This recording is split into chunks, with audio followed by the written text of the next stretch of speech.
Assalamualaikum warahmatullahi wabarakatuh. Alhamdulillahi rabbil alamin. Wassalatu wassalamu ala ashrafil anbiya'i wal mursalin wa ala alihi wa ashabih wa man tabi'ahum bi ihsanin ila yaumiddin. Puji dan syukur kita ucapkan kehadirat Allah Subhanahu wa taala. Allah masih memberikan kita kemudahan untuk melakukan ketaatan kepada Allah Subhanahu wa taala, dan Allah masih memberikan pertolongan bagi kita. Kita masih diberikan semangat untuk kuat meninggalkan semua yang dilarang Allah Subhanahu wa taala. Kita masih teguh dengan iman, dengan Islam. Kita pelajari sunnah, kita pelajari Al-Quran. Ini tandanya Allah masih memudahkan kita melakukan kebaikan-kebaikan, melakukan amal soleh. Semoga pertolongan Allah, kemudahan yang diberikan Allah ini tidak kita sia-siakan. Selawat dan salam marilah kita tujukan kehadirat Rasulullah Sallallahu Alaihi Wasallam, kepada keluarganya, sahabat-sahabatnya, dan orang-orang yang telah mengikutinya sampai hari kiamat. Pendengar kaum muslimin yang dimuliakan oleh Allah Subhanahu wa taala, jika ternyata setan tidak sanggup untuk menguasai manusia, setan tidak sanggup untuk menyesatkan manusia dengan berbagai macam cara, dengan berbagai macam usaha untuk menggelincirkan, menyesatkan, menyakiti manusia, melemahkan manusia untuk taat kepada Allah Subhanahu wa taala, menggelincirkan manusia dari kemaksiatan, maka setan ini akan minta bantuan kepada saudara-saudaranya dari golongan orang-orang yang kafir, golongan manusia setan. Ibnu Muflih rahimahullah berkata, jika manusia tersebut selamat dari 6 rintangan dengan upaya dan usaha yang dilakukan oleh setan, maka dia akan terhenti di rintangan yang ketujuh, dan tidak ada satupun orang yang bisa selamat darinya. Sebab kalaupun ada seorang yang selamat darinya, niscaya Rasulullah Sallallahu Alaihi Wasallam pasti selamat darinya, yaitu Rasulullah mendapatkan kesiksaan dari orang-orang kufar, mendapati penganiayaan, dikejar-kejar, bahkan ingin dibunuh orang-orang kufar.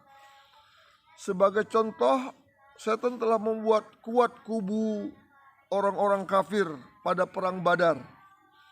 Ini dapat kita lihat dalam kisah perang Badar, bahwa setan memberikan hiasan-hiasan, memberikan janji-janji palsu kepada orang-orang kufar, sebagaimana diterangkan oleh Allah dalam firman-Nya surah Al-Anfal ayat 48. Wa id zayyana lahumus syaiton a'malahum wa qala la ghaliba lakumul yauma minan nas wa inni jarul lakum. Dan ketika setan menjadikan mereka memandang baik pekerjaan mereka dan mengatakan tidak ada seorang manusia yang dapat menang terhadapmu pada hari ini, dan sesungguhnya aku ini adalah pelindungmu. Pelindung orang-orang kafir itu adalah setan. Setan menjanjikan untuk melindungi, menjaga, membantu orang-orang kufar, dan dengan menjadikan perbuatan buruk itu menjadi baik, dirubah kejahatan itu menjadikan kebaikan. Jalan-jalan kesengsaraan, jalan-jalan kerusakan itu dipandang menjadi jalan-jalan kebaikan. Ini yang diceritakan oleh Allah Subhanahu wa taala.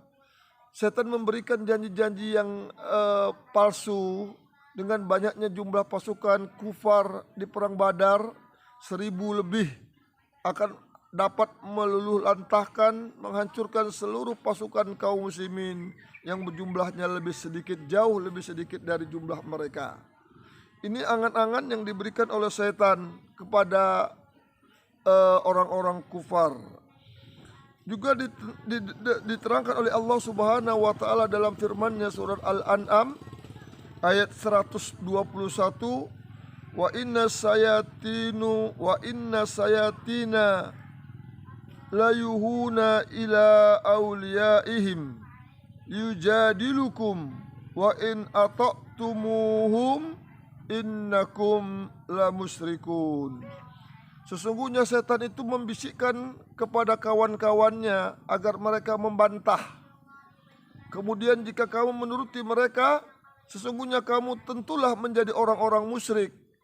Jadi setan ini membisikkan kepada kawan-kawannya, yaitu manusia-manusia yang mengikuti keinginan setan untuk membantah kebaikan, membantah ketaatan, membantah apa yang disampaikan oleh Nabi, membantah apa-apa yang diajak kepada ke jalan kebenaran, dibantah, didebat, diusahakan dia menang debatnya untuk menolak kebenaran tersebut.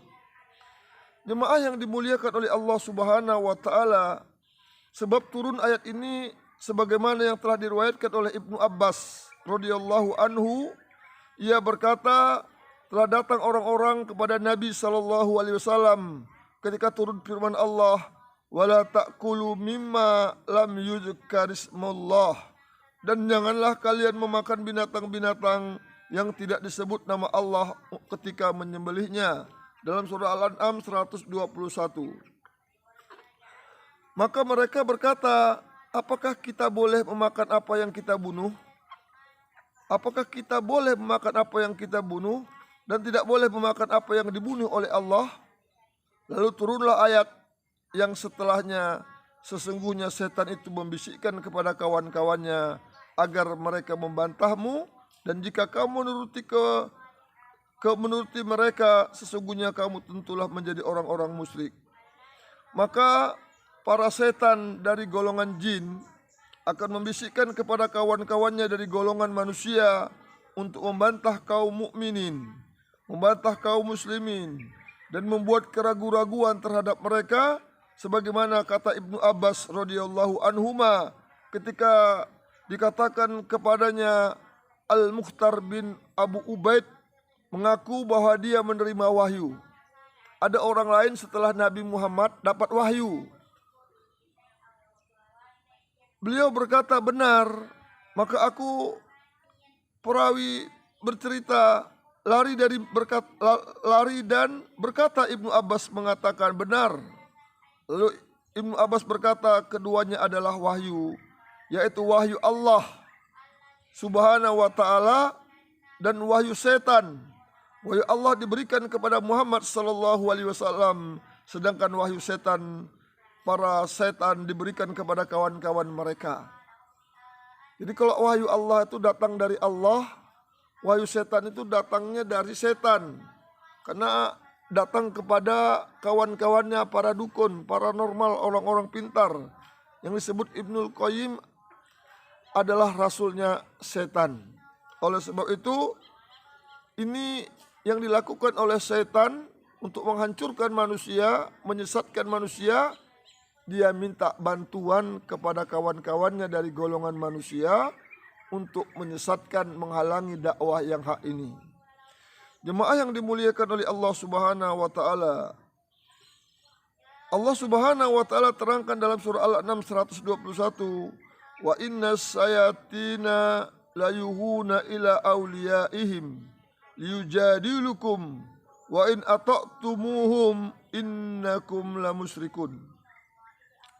Sesungguhnya setan itu membisikkan kepada kawan-kawannya agar mereka membantahmu, dan jika kamu menuruti mereka, sesungguhnya kamu tentulah menjadi orang-orang yang musyrik. Berapa banyak manusia yang berusaha disesatkan oleh para setan dari golongan jin, namun mereka tidak mampu. Lalu mereka minta bantuan kawan-kawan mereka dari golongan manusia dengan cara menjadikan, memandang baik, memandang indah berbagai kemaksiatan. Jadi kawan-kawan setan itu adalah orang-orang yang memandang kemaksiatan, memandang kemungkaran, perbuatan dosa itu adalah jalan kebaikan, perbuatan bid'ah khurafat itu adalah jalan ibadah. Itu merupakan kawan-kawan setan. Setan sangat senang orang yang melakukan ketaatan dengan cara maksiat, orang melakukan kepatuhan dengan cara yang tidak ada contohnya dari Nabi Shallallahu Alaihi Wasallam. Oleh sebab itu, setan dari golongan manusia ini tidak dapat diusir oleh suara azan. Kalau setan dari golongan jin dapat diruqyah, dengarkan suara azan, ayat-ayat Quran, dia akan lari, dia akan bersih. Akan tapi kalau setan dari golongan manusia, diterangkan oleh Allah dalam surah Al-Ahad ayat yang ketiga, wa minan nasi may yujadilu fillahi bighairi ilmin wa yattabi'u kulla syaitanin marid. Di antara manusia ada yang membantah tentang Allah tanpa ilmu pengetahuan dan mengikuti setiap setan yang jahat. Jadi dia ikuti bisikan-bisikan setan dari hatinya, dari pikirannya, apa yang diinginkan setan dia ikuti, dia bantah tanpa ilmu. Dia memperdebatkan masalah zat Allah, memperdebatkan masalah asma Allah, sifat-sifat Allah bighairil ilm, tanpa dasar ilmu pengetahuan, tanpa hujah yang benar dari kitab dan sunnah Nabi Sallallahu Alaihi Wasallam. Oleh sebab itu Allah Subhanahu wa Ta'ala telah terangkan trik rekod kerja yang diinginkan oleh setan ini, yaitu mendebat, membantah manusia. Diterangkan kembali oleh Allah dalam surah Ghafir ayat yang kelima, wajadalu bil batil liyudhidu bihil haq, dan mereka membantah dengan alasan yang batil untuk melenyapkan kebenaran dengan yang batil itu. Dia berusaha membantah, mendebat supaya yang batil itu tidak dapat diamalkan orang. Maka acara-acara yang menyelisih sunnah, acara-acara yang tidak ada dalilnya, acara-acara khurafat, kalau dipamerkan di tengah-tengah masyarakat itu lebih disenangi, karena dihiasi oleh setan, dihiasi oleh jin. Jin-jin kufar ini itu merupakan jalan-jalan kemuliaan, jalan-jalan kebahagiaan.